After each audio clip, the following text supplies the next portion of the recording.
Hello guys, good morning guys. So if you, yan, medyo rest day ngayon. So naglalakad kami. At ikot-ikot dito sa bansang Hungary. So ngayon papalapit na talaga yung cold season.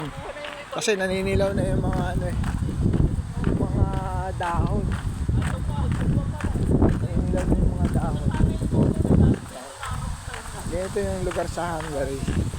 Medyo tahimik siya. Mga kasama ko nagdalo. Wala magawa eh. Yan. Ikot-ikot lang pag may time.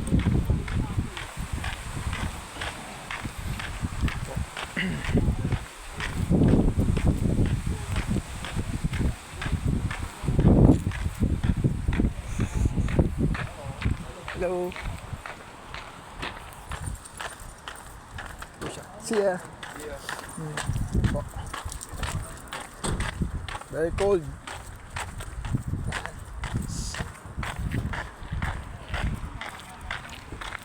So guys, sa next video ulit tayo. Yan.